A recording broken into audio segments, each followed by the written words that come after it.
Most people lose money on international transfers without even realizing it. The biggest mistake you need to avoid is assuming all money transfer apps give you the same rate. They don't. And over time, that difference can cost you more than you think.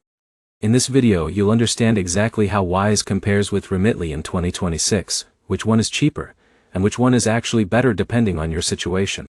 Here's the quick truth. Wise is built around real exchange rates with transparent fees. Remitly focuses on speed and convenience, especially for cash pickups and fast transfers. That one difference changes everything about cost. Let's break it down simply. Wise usually gives you the mid-market exchange rate, which is the real rate you see on Google. Then it adds a clear service fee. So if John in the US sends money to India, he can see exactly how much the receiver gets before sending. No hidden surprises. But here's the problem. Wise is not always the fastest option.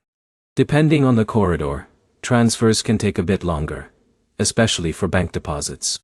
Now let's talk about Remitly. Remitly often promotes fast delivery, sometimes even within minutes. That sounds perfect. But here's where it gets interesting. The speed comes at a cost. You may get slightly worse exchange rates or higher fees depending on urgency and payment method. So which one is cheaper? In most standard bank-to-bank transfers, Wise is usually cheaper because of its transparent pricing and better exchange rates.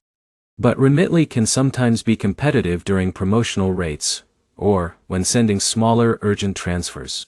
Now think about real-life use. Imagine Alex sending $1,000 to family overseas. If he uses Wise, he likely saves more overall. But if his family needs money urgently for an emergency, Remitly might be worth the extra cost for speed. Another key difference is flexibility. Wise works like a multi-currency account. You can hold, convert, and send money across different currencies. Remitly is more focused on sending money quickly from one country to another. Now here's where most people go wrong. They pick only based on fees shown up front, without checking exchange rates. That's where hidden losses happen. So here's the simple rule. If you want the cheapest and most transparent option, choose Wise. If you want fast delivery and convenience, choose Remitly. To wrap it up, neither app is perfect for everything. Wise saves more money long-term. Remitly wins on speed and accessibility. If this helped you understand the real difference, like the video, drop a comment with your experience, and subscribe for more clear breakdowns like this.